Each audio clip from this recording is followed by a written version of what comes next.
Welcome to perhaps the most transformative video you'll ever encounter. Not because it's filled with elaborate prose or clever illusions, but because its profound message is centered entirely on you and the silent battle unfolding within your own mind. Let me pose a question. Have you ever felt as though your brain is actively working against you? As if you strive to maintain a positive outlook, yet your mind persistently drags you back into the familiar clutches of pain, fear, or regret? Have you ever presented a smile to the world while internally you were screaming? Have you ever lain awake at night, consumed by the same agonizing thoughts looping endlessly, until you found yourself whispering, "Why can't I just stop thinking like this? Why do I always feel so low, even when everything seems perfectly fine? What's truly wrong with me?" Let me reveal a liberating truth. There is nothing inherently wrong with you. You are not weak. You are not broken. You are not losing your mind. However, the way you were taught to think, that indeed is broken. That is the true adversary. And that is precisely what we are going to mend. This video is designed to demonstrate how to permanently liberate yourself from negative thoughts and emotions. We won't achieve this through superficial motivational quotes. Instead, we will do it by systematically understanding the intricate workings of the mind, step by step. We will dismantle obsolete beliefs. We will replace the pervasive lies in your head with potent, empowering truths. And for the first time in your life, we will equip you with the essential tools to take absolute control. You won't merely grasp how to halt negativity. You'll also gain a deep understanding of your mind's mechanics, learn how to reframe and reprogram your emotions, and discover how to consciously build an entirely new version of yourself, starting today. And yes, if you are currently on your journey to learn English, this video will serve as an invaluable resource. Everything is explained using clear, impactful English, complemented by real-world examples and compelling, emotional storytelling. You will not only grow stronger within yourself, but also become smarter and more articulate in English. So, take a moment, inhale deeply, and prepare yourself. What you are about to discover might just be the revelation your soul has been yearning for your entire life. Stage 1. Understand where negative thoughts come from.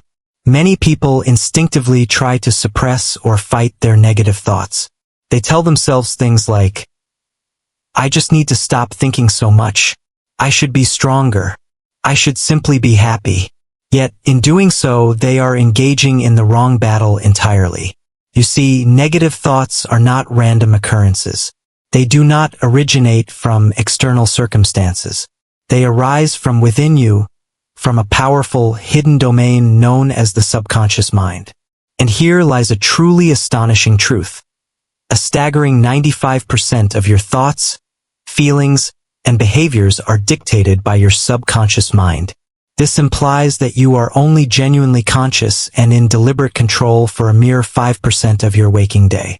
Allow me to elaborate. What exactly is the subconscious mind? Your subconscious functions much like a sophisticated recording machine. From the tender age of childhood, it has meticulously recorded everything you experienced. This includes the tone and manner in which your parents spoke to you, the way your teacher reacted when you made a mistake, how others treated you during moments of failure, the flicker of fear in your mother's eyes when financial hardship arose, and the sting of being laughed at, ignored, or rejected. Every single one of these instances was silently logged, without your conscious consent. Now, as you mature into adulthood, those formative recordings manifest as your current thoughts.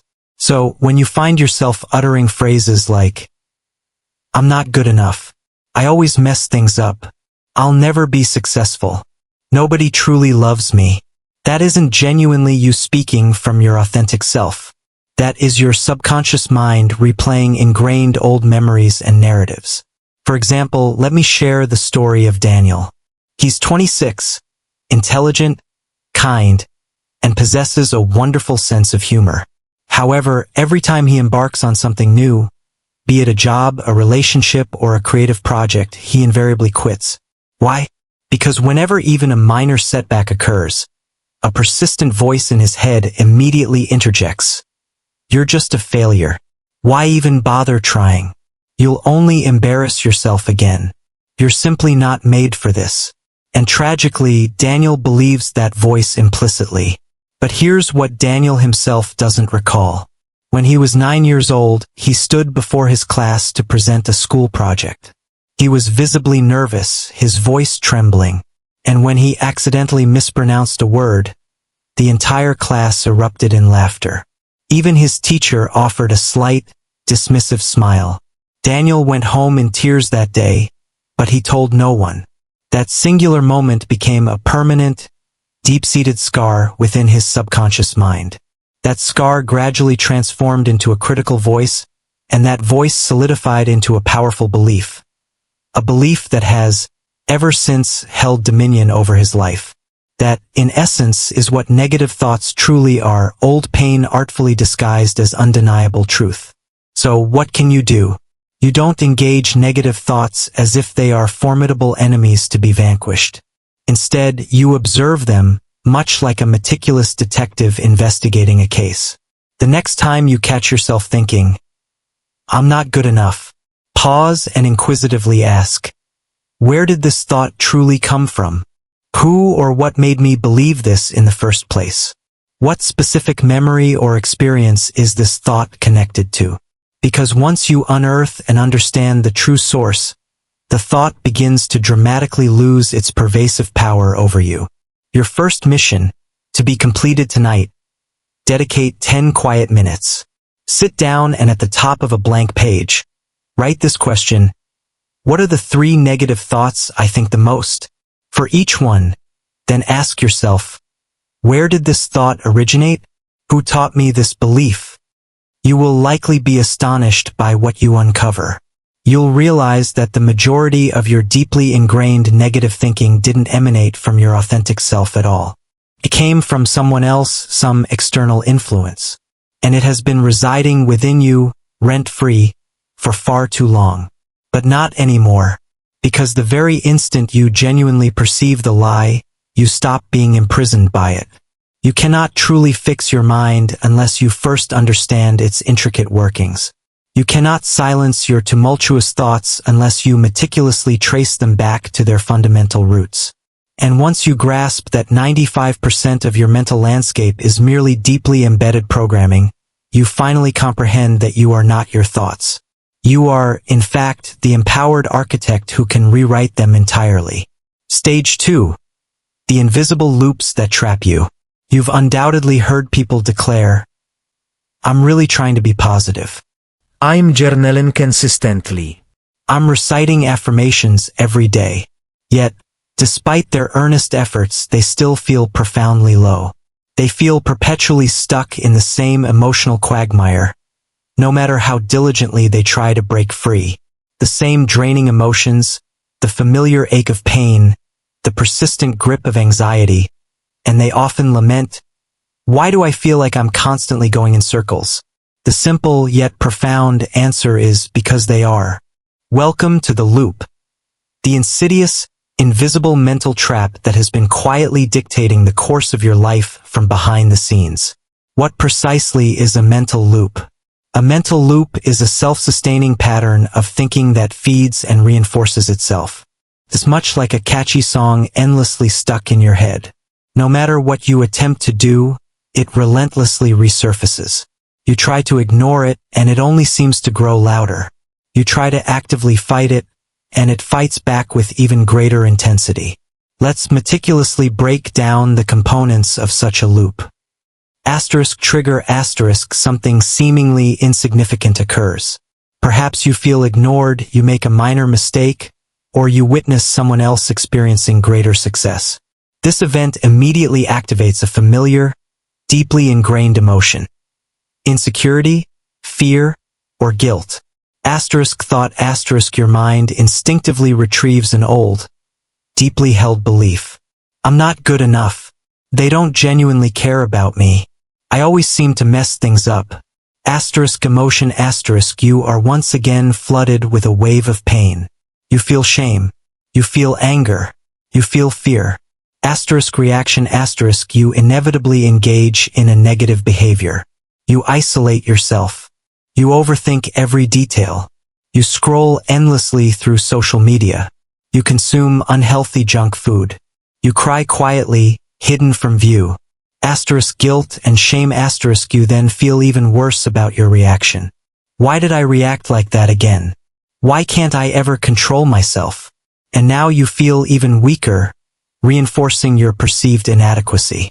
This very feeling of guilt and shame becomes the new trigger, and the self-perpetuating loop begins anew. You wake up already feeling exhausted. You open social media and immediately begin comparing yourself to others. You make one small, inconsequential mistake, and suddenly your entire day feels irrevocably ruined. You feel guilty for merely being negative. You feel weak for being sad. You feel ashamed for not having healed already. And here's the cruelest irony. The more desperately you try to escape this loop, the tighter it binds you, because you're not truly escaping, you're resisting. And as the timeless wisdom states, what you resist persists. Allow me to share the story of Amira, a bright, beautiful 24-year-old university student. Despite her inherent radiance, she found herself ensnared in one of the darkest mental loops imaginable. Here's a glimpse into her typical day. She wakes up and looks in the mirror. Asterisk my face looks so tired. Why am I so ugly? Asterisk. She goes to university and sees others laughing together. Asterisk why don't I have friends like that? Maybe I'm just not likable. Asterisk. She tries to focus in class, but then makes one small mistake in front of others. Asterisk great. Now they definitely think I'm stupid. Asterisk. She goes home, opens Instagram. Asterisk she's so pretty. She's so confident. Look at her boyfriend. Asterisk. She lays in bed at night and cries, but silently so absolutely no one knows. And what's truly tragic is that none of these external events were genuine threats to her well-being. They were merely mental traps. But Amira's loop was so powerfully constricting that she didn't even recognize it as a loop. She mistakenly believed it was her immutable reality. The loop cunningly persuades you that your pain is entirely your fault. It induces profound shame for simply being emotional. It makes you feel guilty for feeling broken, and weak for acknowledging the need for help. So, instead of finding a way to escape the loop, you inadvertently construct a home within it. You begin to rationalize. This is just who I am. I'm simply a negative person by nature. I'll always be like this. And that, tragically, is how countless individuals remain trapped and stuck for years, if not decades. You don't break a mental loop by fruitlessly fighting the individual thoughts within it. You break the loop by consciously disrupting the entire pattern. This means precisely interrupting the cycle at its weakest, most vulnerable point. So, what is that weakest point? It is your reaction. Let me clarify why. You cannot always control the initial trigger. You cannot instantly halt every single thought that enters your mind. You cannot immediately switch off an emotion once it takes hold. But you can always, without exception, choose your reaction. Let's return to Amira's story. She consistently reacted to her distressing thoughts with tears and mindless social media scrolling. Then one day, she learned a simple, yet profoundly effective, technique from a therapist.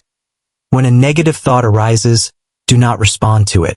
Do not feed it with your attention or emotional energy. Simply acknowledge it by saying, interesting thought, and then gently walk away from it mentally. So, the very next morning, when she looked in the mirror and the critical voice declared, "You look absolutely terrible," she didn't cry.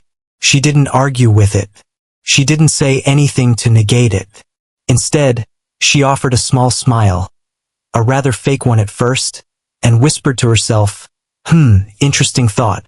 She then proceeded to make herself a comforting cup of tea. She played one cheerful song. She put on a pair of earrings. She went to class and made deliberate eye contact with someone. She uttered a simple, friendly, "Hi." That day, her loop broke. Not entirely, not forever, but for that crucial moment, she won. And one moment of conscious winning inevitably creates the space for another. Tonight, commit this to paper. What is one recurring loop you find yourself living inside every day? Clearly identify its trigger, the accompanying thought, the resulting emotion, and your typical reaction. Then, crucially, write down one small, kind, and real thing you will do differently the next time that specific trigger appears. It can be something as simple as, instead of hiding, I'll talk to one person. Instead of scrolling endlessly, I'll walk outside for a few minutes. Instead of saying, I'm a failure, I'll softly say, I'm learning. Because even the tiniest interruption has the power to dismantle the entire automatic machine of the loop. You are not inherently weak. You are not lazy. You are not doomed to this fate. You are simply caught in a predictable pattern. A loop that you hadn't even realized existed until now. But now you know. And knowing truly is power. Because when you can clearly perceive the loop, you possess the agency to consciously step out of it. Stage 3. Stop feeding the enemy inside. The majority of people are actively trying to halt negative thoughts while, simultaneously, they are inadvertently nurturing the very elements that generate those thoughts in the first place. It's akin to deliberately drinking poison every morning and then wondering why you feel unwell throughout the day. Let me state this with absolute clarity. You cannot genuinely heal your mind if you continuously feed it mental junk. You cannot effectively stop negativity if your daily lifestyle is, by its very design, actively fostering its creation. This pivotal stage is where we undertake a thorough cleansing of the mental soil, recognizing that no seed of happiness or peace can truly flourish in polluted ground. Let's break this down. Imagine your mind as a beautiful, expansive garden. Whatever you choose to plant within it will inevitably grow. Whatever you consistently water with your thoughts and attention will become stronger. Whatever you permit entry into this garden will ultimately become a foundational part of your reality. So, now ask yourself candidly, what seeds are you planting there every morning? What are you diligently watering with your precious thoughts and focused attention? What kind of mental refuse are you allowing to accumulate in your personal garden? If all you consistently feed your mind is fear-based news, toxic social media content, curated images of fake perfection, endless drama videos, gossipy reels, melancholic love songs, and dark, depressive thought patterns, then what outcomes do you realistically expect your mind to produce? Joy? Peace? Motivation? It is an impossible ask. You are, in essence, demanding your mind to cultivate beautiful flowers in utterly toxic soil. Let me illustrate this with a metaphor that might resonate deeply. Imagine a room containing a colossal black mirror mounted on one wall. And every single morning, you consciously enter this room and stand directly before that mirror. But here's the crucial twist. This particular mirror does not reflect your actual face. Instead, it meticulously showcases your deepest insecurity. It magnifies your worst fears. It whispers your most profound pain back to you. Yet, you still gaze into it every morning and again every night. You allow that mirror to dictate precisely how you feel about yourself. And you never once question its authenticity or purpose. That mirror, my friend, is your phone. That mirror is the social media reel that subtly suggests you're not successful enough. It's the photo that implies you're not pretty enough. It's the video that makes you feel perpetually behind in life. It's the comment section that emphatically states you'll never truly make it. And the most heartbreaking aspect of all is that you choose to look into it. You consciously choose to keep that mirror in your pocket, resting beside your pillow, ingrained within every facet of your life. And then you wonder why your mind feels shattered and overwhelmed. It's because you have been consistently feeding the enemy within, with your invaluable time, your vital energy, and your precious attention. Here are the 3 primary ways people inadvertently feed negativity without even realizing the detrimental impact. Information overload. Digital poison. You might scroll mindlessly for 2 hours, consciously remembering almost nothing specific. However, your brain absorbs and internalizes everything. Even if you rationalize, I'm just watching for fun, I don't take it seriously, your subconscious mind is diligently recording. Asterisk her face is perfect. Mine isn't. Asterisk. Asterisk he's so successful. I'm clearly behind. Asterisk. Asterisk that couple looks so happy. I'm so lonely. Asterisk. Asterisk that guy bought a new car. I'm completely broke. Asterisk you don't necessarily feel the immediate impact. But after 10 days of this consistent consumption, you find yourself feeling tired, insecure, and profoundly empty. Not because of your actual life circumstances, but because of the mental poison you have consumed.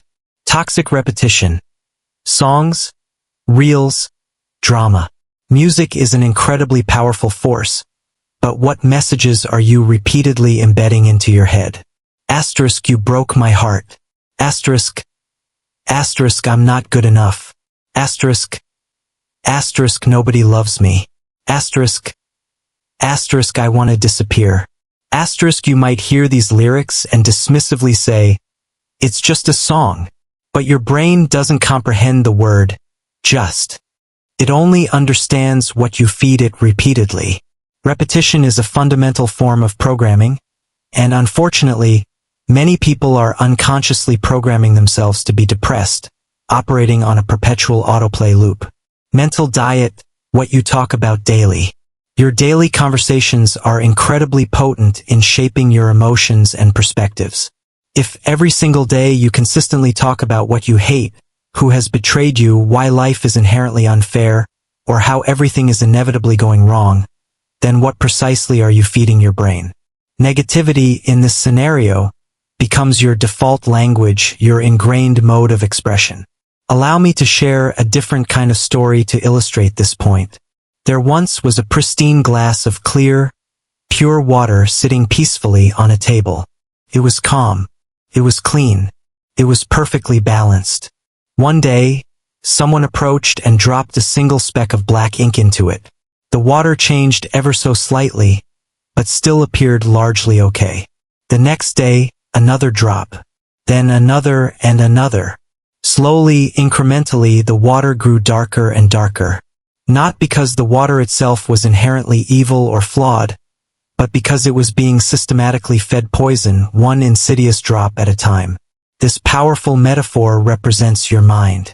Your mind is that crystal clear glass of water. And the ink represents the content you consume, the words you repeatedly utter, the people you consistently surround yourself with, the barrage of notifications you wake up to, and the videos you binge before drifting to sleep. You did not become negative overnight. You were being subtly, silently dripped with darkness over time. How to stop feeding the enemy asterisk. Here's what you can begin to implement, starting today. Asterisk clean your feed like your fridge. Asterisk you wouldn't knowingly consume rotten or spoiled food. So why would you subject your mind to rotten content? Proactively unfollow pages that consistently make you feel inadequate or less than.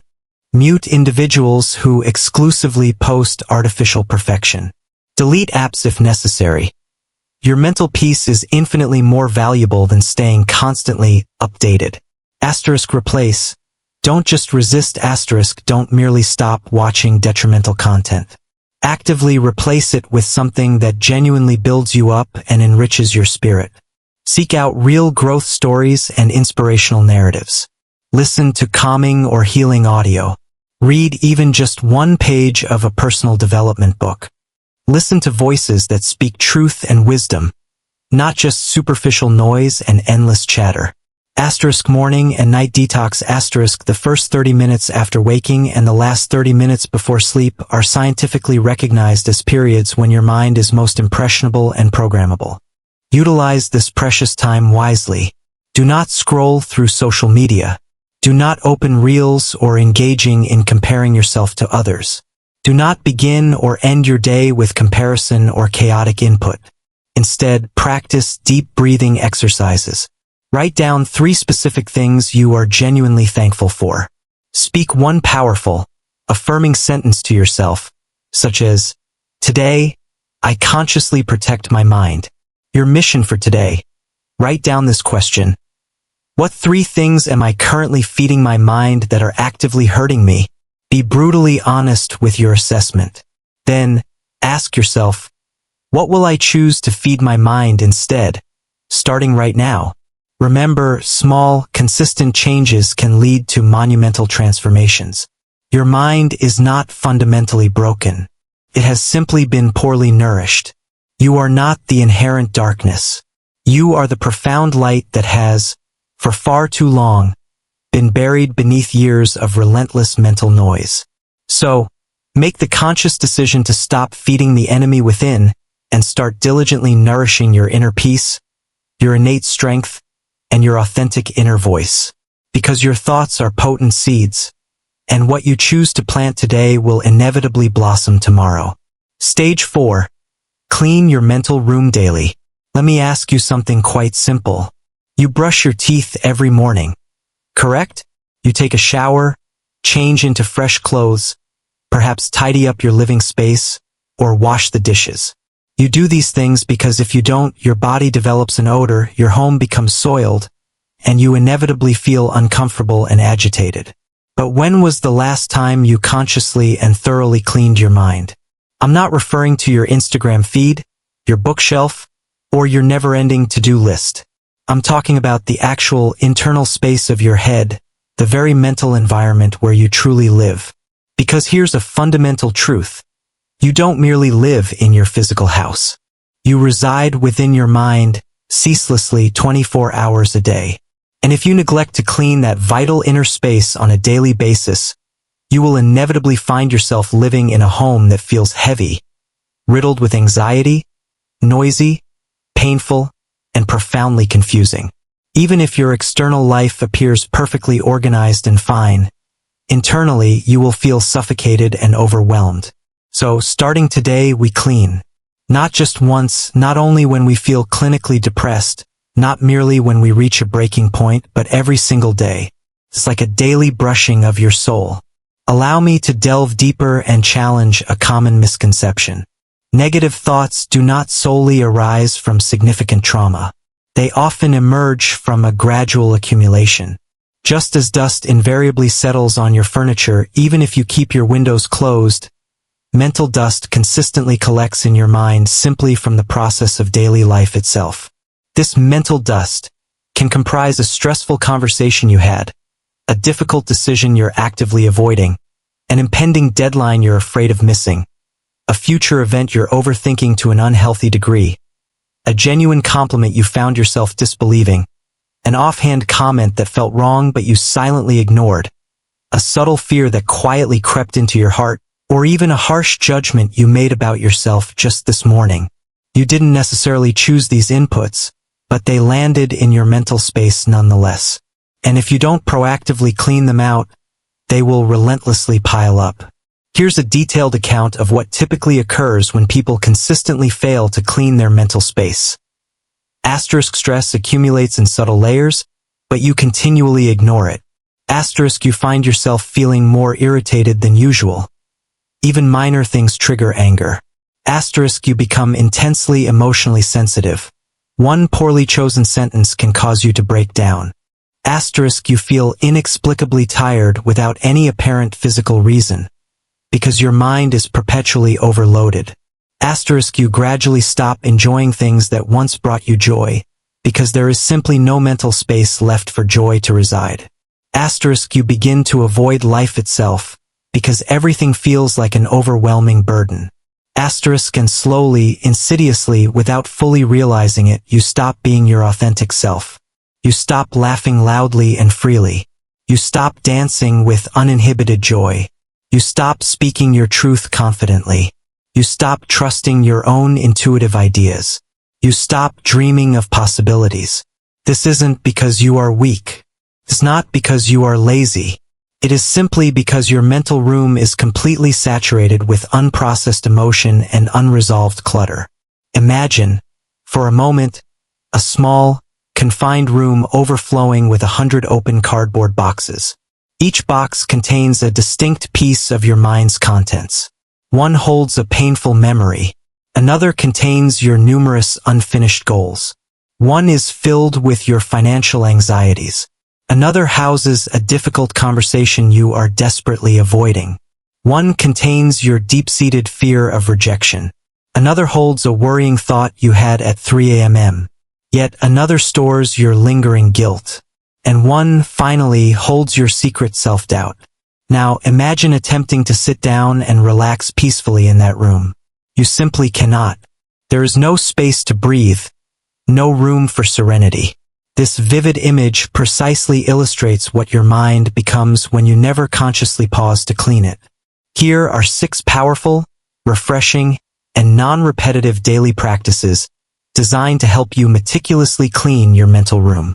These practices require no specialized app, no expensive therapist, and no external assistance whatsoever. Only you, your conscious intention, and your intrinsic inner awareness are needed. The thought shelf method. Mentally put thoughts aside. When your mind feels utterly overwhelmed and bombarded, you don't need to feel compelled to solve every single problem immediately. You simply need to create some mental breathing room. So, metaphorically, imagine your mind as a broad, spacious shelf. And when a persistent thought keeps repeating itself, gently acknowledge it and then mentally state, "This doesn't need to be solved right now. I'll place it on the shelf. It will wait for me." You are not ignoring the thought or dismissing its validity. You are simply giving it a temporary, designated home so that it doesn't relentlessly float around, consuming your immediate attention. This effective technique stops your mind from endlessly replaying the same thoughts, much like a broken record. Temperature check. Emotional awareness reset. Once a day, perhaps around 4 p.m. Consciously pause and ask yourself, what am I truly feeling right now? Where do I physically feel this emotion within my body? Why might I be experiencing this particular feeling? Even if your immediate answer is simply, I don't know, the mere act of asking these questions still cultivates awareness. And awareness itself acts as a potent cleaner for confusion. Make this a daily ritual, much like checking the weather before stepping out of your home. You will be astonished at how much emotional weight you have been silently carrying. The one-word dump. Identify emotional clutter. You don't always need to commit to writing lengthy, detailed journal entries. Sometimes, just a single, precisely chosen word is more than sufficient. Try this simple practice. Before you go to sleep each night, write down one word that accurately describes your predominant emotion from the day. Was it heavy? Rushed? Lonely? Hopeful? Frustrated? Doing this consistent exercise helps you rapidly identify your emotional clutter. Because once you can clearly name an emotion, you gain a significant step towards cleaning and processing it. 3-minute mental walkthrough. Release emotional weight. This is arguably one of the most powerful and underutilized cleansing tools available. Almost no one consistently uses it. Every evening, before bed, close your eyes and mentally walk through your entire day, from beginning to end. Visualize yourself waking up, walking to the bathroom. What thoughts were running through your mind then? What emotions did you feel during breakfast? Did someone say something that lingered in your thoughts? At what point did your mood noticeably shift? This exercise is not about overthinking or ruminating. It is about noticing. Because when you consciously notice these moments, you begin the process of releasing their hold. When you name an unaddressed emotion, you begin to drain its power. Even just 3 minutes of this focused mental walkthrough can unload more emotional weight than hours of conventional advice. Speak to yourself like you're a child. Offer gentle reassurance. Before going to bed, sit quietly and tenderly say one kind, comforting thing to yourself, as if you were speaking directly to a small, scared, and vulnerable child within. It's okay to feel exactly as you do. You truly did your very best today, and that is enough. You are loved and worthy, just as you are. Say to yourself, you did your best today. It's perfectly okay to feel tired. I am proud of you for not giving up. You made it through, and that is truly enough. You are safe now. Embrace this practice daily, and you'll begin to heal your self-image. Remember, the most dangerous dirt accumulating in your mind isn't fear. It's self-hatred. Sixth, micro-forgiveness exercise. Each day, consciously choose one small thing to forgive. It could be someone who interrupted you, a past version of yourself, a minor mistake that still lingers, a friend who didn't message back, or a moment when you felt overlooked. Quietly say, I release you. I'm done carrying this burden. My peace matters more. You don't need an apology from others or even explicit closure. You simply need to set it down and allow yourself to walk a little lighter. Pick any 3 of these practices and commit to doing them tonight before bed. Make it a sacred ritual, much like brushing your mind. When your mental space is clean and clear, you will sleep more deeply, speak more gently, focus more sharply, feel profoundly freer, and dream significantly bigger. You will no longer be controlled by internal chaos. Instead, you'll be firmly in control of your own inner world. You are not overly sensitive. You are not overreacting. You are not broken. You are simply overcrowded. And when something is too full, even the slightest pressure, like a feather, can cause it to break. So make cleaning your mind a daily ritual. Don't wait until you collapse, until you cry, or until life forces your hand. Do it proactively before it's too late. Do it because you deserve clarity. Do it because peace is not a gift passively received. It is a habit intentionally cultivated. Stage 5, replace, don't fight. Let's begin with a fundamental truth. You will never win a war by screaming at your enemy.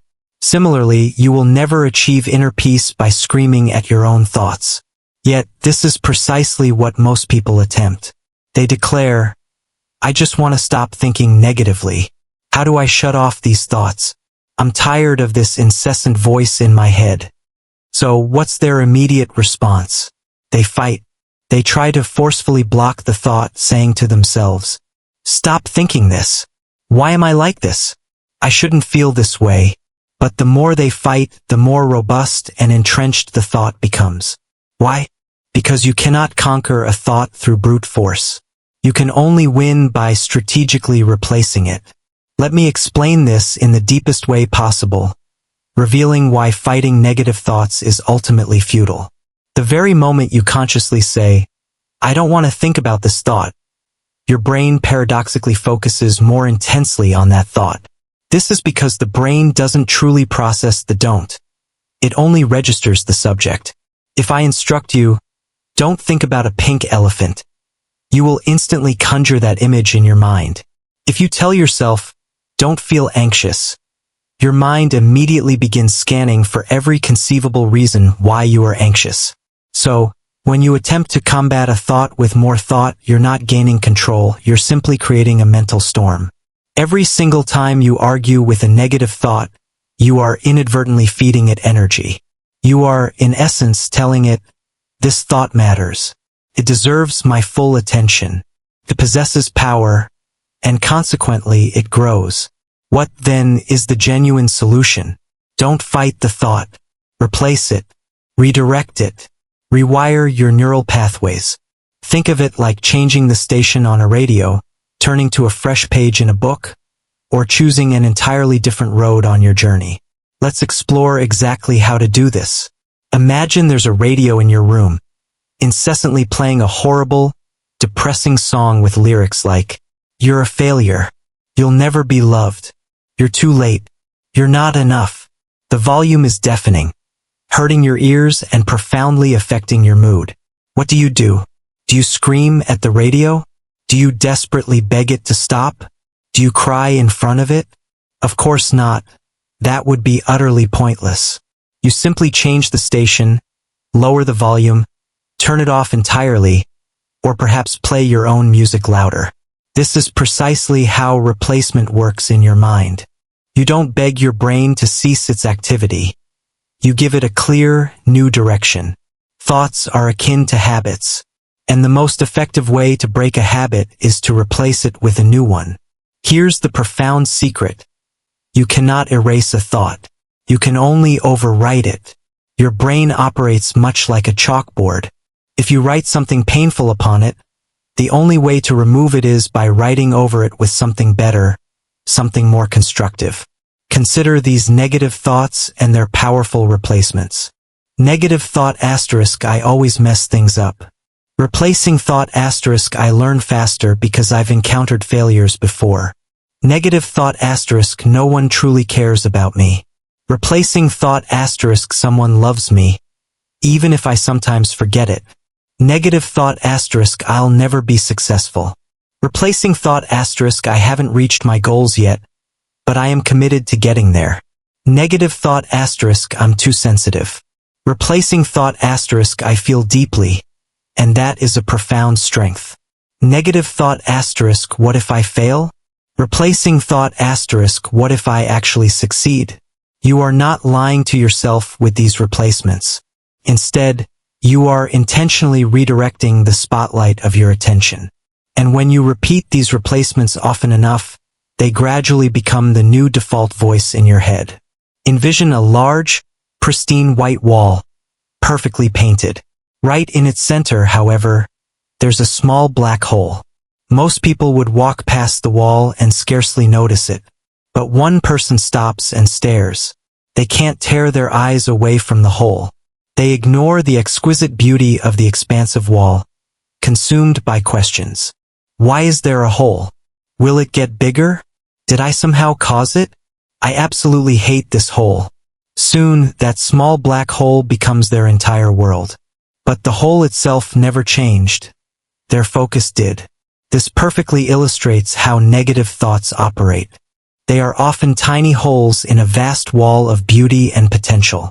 But if you fixate on them long enough, they will expand to consume your entire reality. You don't need to laboriously fix the hole. You need to step back and consciously perceive the entire wall. That is the transformative power of replacing thoughts. It pulls your focus away from the perceived flaw and reveals the bigger picture once again. These methods are not merely superficial affirmations. They are powerful replacement tools, firmly backed by genuine brain science and the principles of habit rewiring. The reversal technique. Flip the fear. When a scary or painful thought arises, immediately ask yourself, what is the opposite truth that could also genuinely be real? Example asterisk I'll probably fail this interview. Reversal asterisk I might surprise myself and perform far better than I expect. You are not engaging in self-deception. You are offering your brain a new, viable option to consider, one that intrinsically fosters hope. And hope, in turn, effectively reduces fear. The so what method, cut the drama. Many negative thoughts are inherently dramatic, filled with catastrophic what-ifs: what if I say something wrong? What if I completely lose this invaluable chance? Instead of fueling this panic, simply ask, so what if I do? Would I still be alive? Could I still learn and grow from it? Would I still inherently matter? This powerful questioning significantly reduces the emotional weight of the thought, creating much-needed space for rational logic to emerge. The upgrade method, version 2. Zero thinking asterisk asterisk. When a negative thought appears, imagine you're updating your brain software. You're not deleting anything. You're simply installing a better, more efficient version. Original thought asterisk I can't do this. Updated thought asterisk I'm actively figuring it out. Original thought asterisk I'm not ready. Updated thought asterisk I'm becoming more ready every single day. This approach makes your brain feel safe and supported, even as you continue to move forward and evolve. Take a moment now to write down the 3 most common negative thoughts you've experienced this week. Then, for each one, write down a single, powerful replacement thought. Put these on a sticky note. Say them aloud every morning, and repeat them anytime the old thoughts attempt to resurface. Your brain believes what it hears most often. So train it. Don't fight it. You were not born to live with an internal storm raging inside your head. But you cannot quell that storm by screaming into it. You can only change the weather by proactively changing the forecast. That means replacing fear with possibility, replacing shame with growth, and replacing doubt with unwavering progress. Your mind is not broken. It has merely been playing the same old tape for too long. And now it is undeniably time to change the music. Stage 6. Talk to yourself like someone you love. Let's start with a rather painful question. If someone else spoke to you the way you routinely speak to yourself, would you honestly still be friends with them? Think deeply about that. What kind of words do you utter to yourself when you fail, make a mistake, forget something important, feel utterly exhausted, cry, experience rejection, or just feel inadequate? Do you instinctively say, "It's okay. You're human. You'll try again"?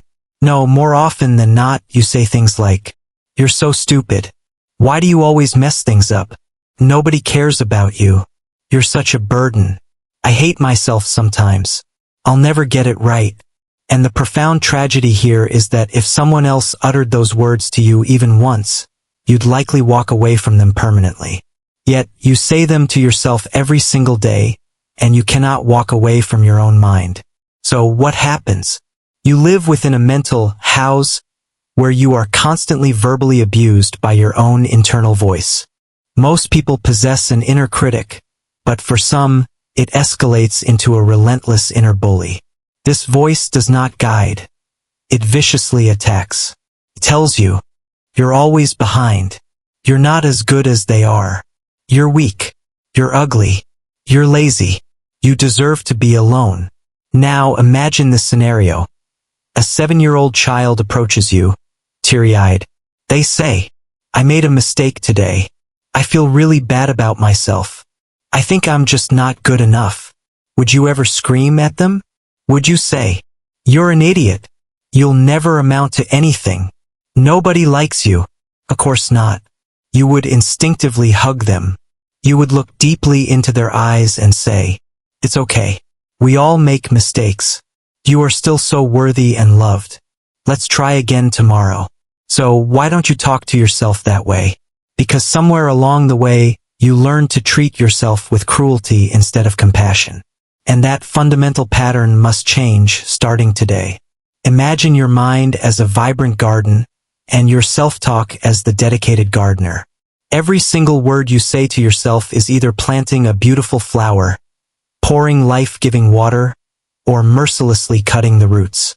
If the gardener constantly says, "This plant is useless. It's never going to grow. I hate this plant. Why are you so slow?" then even the most inherently beautiful flower will inevitably wither and die.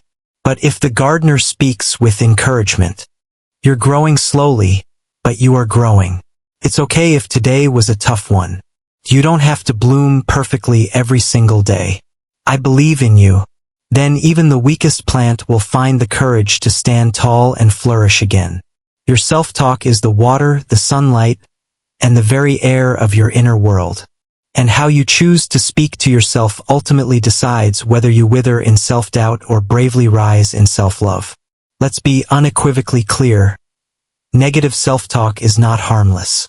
It inflicts real and profound damage. It erodes your confidence, kills your motivation, creates deep-seated shame, shatters trust in yourself, significantly increases anxiety, ruins relationships, feeds depression, and ultimately makes you believe that you are the inherent problem. And when you start to believe that you are broken beyond repair, you stop trying to heal. You stop reaching for help.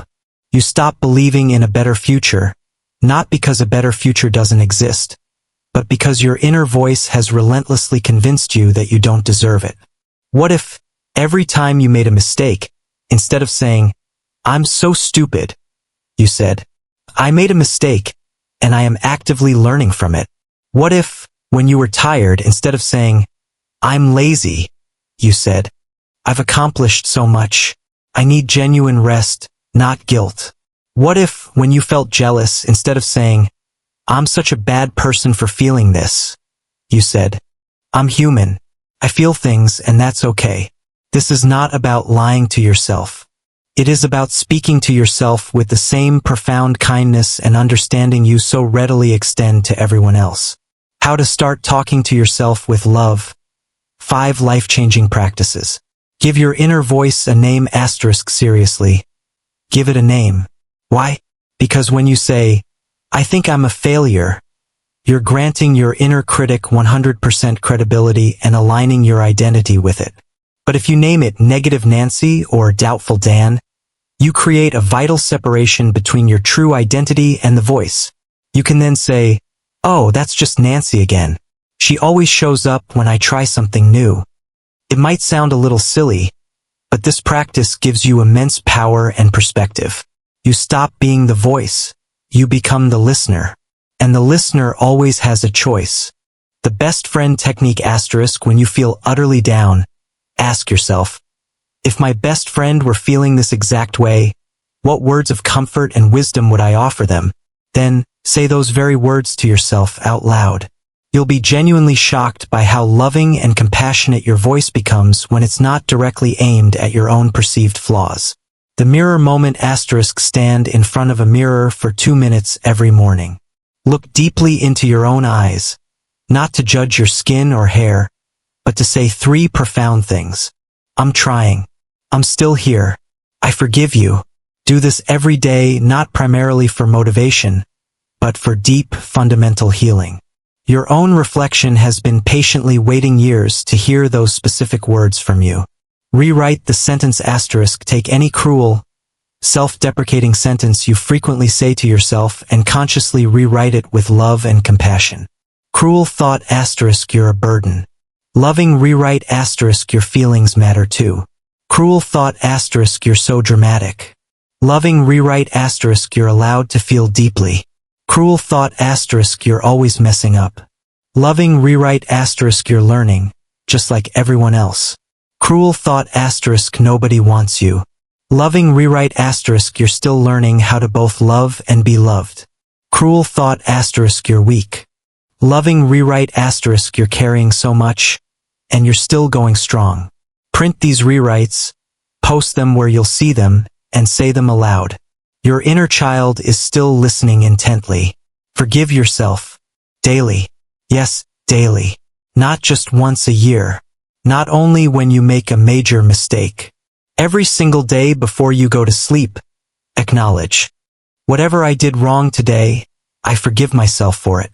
Whatever I said, forgot, or overreacted to, I am still learning. I will not carry this shame into tomorrow. Because guilt does not foster growth. Grace does. Sit alone in quiet solitude, just you. Place your hand gently on your heart and softly say this to yourself. I'm so sorry I've been so cruel to you. You didn't deserve that voice. From today onward, I promise I will talk to you like someone I deeply love. Let the tears fall if they come. You are not weak. You are simply reconnecting with your essential self. You don't need to be perfect. You don't need to be fearless. You don't need to have it all perfectly together. But you absolutely need to start being kind to yourself, because the world is already full of people ready to judge you, criticize you, and misunderstand you. Don't join their ranks. Be the one unwavering voice in your life that says you are still worthy even now and especially now. Stage 7. Cut off the hidden triggers. Triggers aren't always loud, dramatic, or obvious. They don't always knock on your door and announce, "Hey, I'm here to ruin your peace." Sometimes they are soft whispers. Sometimes they even feel like comfort, yet they subtly pull you back into the old version of yourself. The version who was scared, who doubted, who lived in fear. Imagine you live in a room with a very soft, barely noticeable ticking clock. Tick, tick, tick. You get so accustomed to the sound that you no longer consciously notice it. But the ticking is always there, just background noise. Now, one day you finally remove that clock.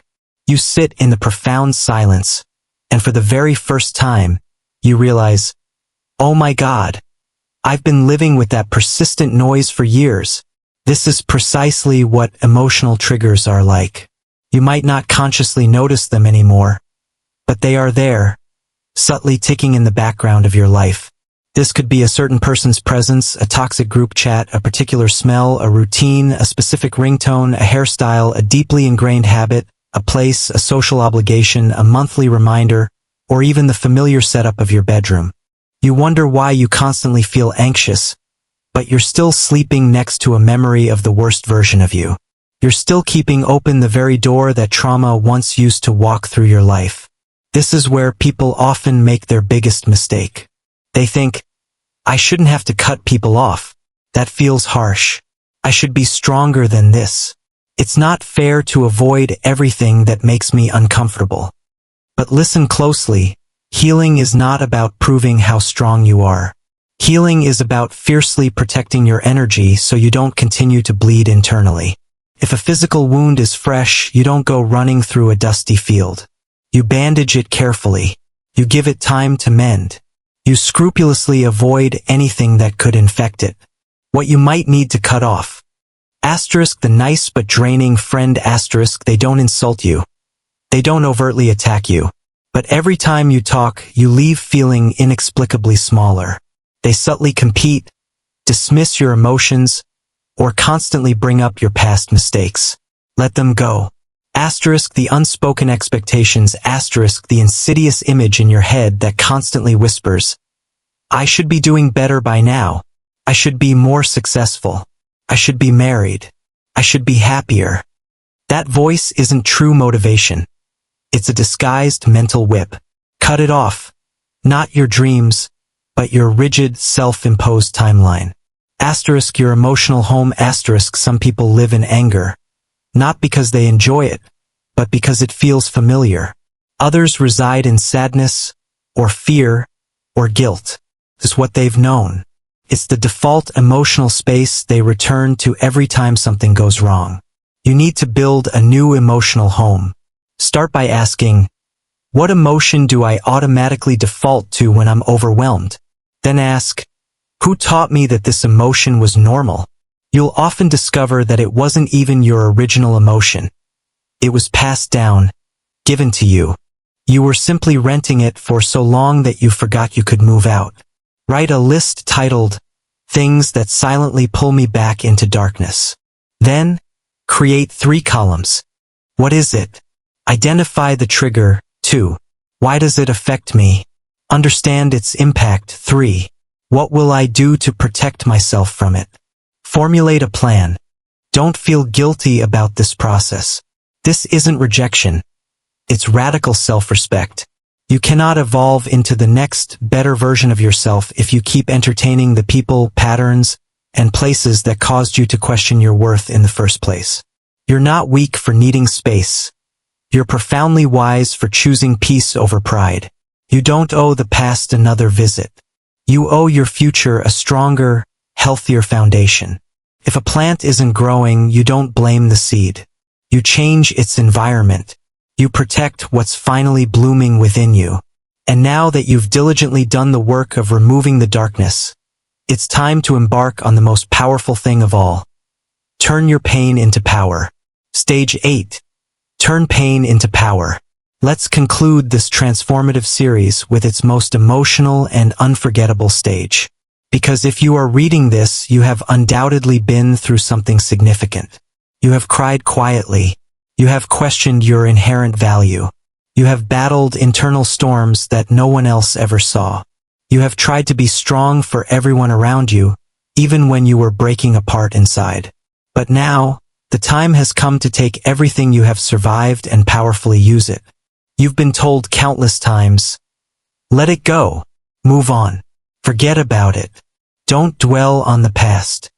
But true healing doesn't mean erasing or forgetting. Healing means discovering profound meaning within what broke you. It means asserting, that hurt me deeply, but I am still standing, and I will build something powerful and beautiful from this experience. Pain doesn't have to be the ultimate villain of your story. It can, in fact, become the dynamic starting point of your most profound transformation. There is a beautiful Japanese art form called kintsugi. When a ceramic bowl breaks, they don't discard it. They don't attempt to hide the cracks. Instead, they meticulously repair it using gold, yes, real gold. They fill the broken fissures with golden lacquer. As a result, the bowl becomes even more valuable, more beautiful, and undeniably stronger because it was broken. Your pain is that gold. Every tear you've cried, every lonely night you've endured, every betrayal, every fear, every fall. If you allow it, that pain can be transmuted into your deepest wisdom, your greatest strength, your most compelling story, and your most vital mission. How to turn pain into power for life-altering shifts. Don't ask, why me? Ask, what now? ***, you may never receive the full, satisfactory answer to why life hurt you in the way it did. But you always possess the sovereign choice to ask, now that I've endured this, who do I truly want to become? Pain becomes power when you cease looking for revenge and instead begin looking for rebirth. Transform the emotion into expression. ***, every emotion is pure energy, and energy cannot be destroyed. However, it can be powerfully redirected. ***, turn anxiety into art. ***, loneliness into leadership. ***, anger into firm, healthy boundaries. ***, sadness into compelling storytelling. ***, fear into unyielding fuel for your journey. The world doesn't need more seemingly perfect people.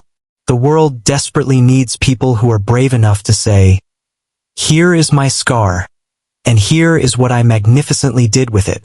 Use your pain to help one other person. ***, if you feel stuck, lost, or confused, go out and help just one person who is currently experiencing what you once felt.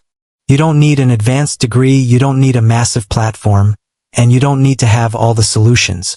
You simply need to say, I've been there too, and I see you. That single moment of authentic connection is deeply healing for both you and them. Pain multiplies in silence, but it profoundly dissolves in shared humanity. Build your identity around your survival, not your suffering. ***, stop defining yourself by saying, I was broken. Start declaring, I am rebuilding myself. Don't say, they ruined me. Say, I courageously rebuilt myself. Because if pain is a raging fire, you are the precious gold that not only survived the flame but emerged stronger and purer. You didn't come this far simply to feel a little better. You came this far to fundamentally transform. This isn't just a guide about how to stop negative thoughts. This is a powerful reintroduction to your own inherent strength and potential. Everything you've been through has been shaping you, not to destroy you, but to prepare you for something far greater. So, here is your final, unwavering message. You are not your pain. You are not your past. You are not merely your thoughts. You are the magnificent power that rises in the middle of all three and consciously chooses to become something infinitely greater. This is your story now. Your chapter. Your healing. Your time. So now you've reached an end. Not the end of this journey, but the end of a version of you that didn't know better. The version of you that thought, maybe I'll never truly heal. Maybe I'll never be free. Maybe this is just who I am. But now you know something profoundly different. You've seen the enemy within. You've studied the patterns. You've actively cleaned the pain. You've not only quieted that inner critic but actively reshaped the internal narrative. You've meticulously built resilience, cultivated an unshakable inner strength, and vigilantly protected your precious energy. And, in perhaps the most incredible feat, you've taken the most daunting challenges, the very hardest things in your life, and begun the profound process of forging them into your unstoppable personal power. Understand this, what you've accomplished is far from trivial. This isn't merely an improvement. It is a profound, fundamental transformation. This is the very definition of courage in its purest form. This is nothing less than the dawn of a brand new life, unfolding for you right here, right now. And if, by chance, no one else has articulated this to you today, allow me to state it with absolute clarity and conviction. I am profoundly proud of you. My pride isn't rooted in any expectation of perfection from you. Rather, it stems from the sheer resilience you displayed by showing up. Even when you felt broken, scared, utterly exhausted, and deeply unsure, you still tried, still chose to listen, and still persevered, staying with it until this very end. This, my friend, is the undeniable proof that you are ready. Let me be clear, your thoughts do not possess control over you. Instead, you are the sovereign master of which thoughts you permit to reside within your mind. You command the trajectory of your healing journey. You dictate the rhythm and pace of your progress. You, and only you, write and control your own magnificent story. And I promise you this. If you continue to show up with this same level of dedication and courage, day after day, your life will irrevocably transform. It will never, ever be the same again. For it is through these seemingly small, consistent steps, repeated with unwavering self-love and profound honesty, that truly powerful and extraordinary lives are forged. You are already so powerfully on your way. Now, if this message, this video, resonated deeply within your heart, if it made you feel truly seen, profoundly understood, and undeniably stronger in your spirit, then I extend a simple yet powerful invitation to you. Please subscribe to this channel. By doing so, you can continue this vital journey of learning, keep expanding your growth, and persist in your healing process. Because this channel transcends being merely a collection of videos. At its core, it is a catalyst for genuine transformation. It's dedicated to the powerful alchemy of turning the pursuit of English learning into profound emotional strength, and then leveraging that very emotional strength to build and experience a demonstrably better life. Here, we speak thoughtfully and intentionally, slowly, clearly, and deeply. This approach ensures that even if you are still actively on your journey of learning English, you will never feel lost or left behind. Within this community, you will always be understood and supported. So, I encourage you, subscribe now, activate the notification bell, and officially join us on this transformative journey. You unequivocally belong here, and believe me, this is truly just the beginning of everything you're capable of. Thank you for watching, thank you for staying, and most profoundly, thank you for fighting for yourself. I believe in you with every fiber of my being. Now, go forth and confidently step into becoming the magnificent person you were always destined to be.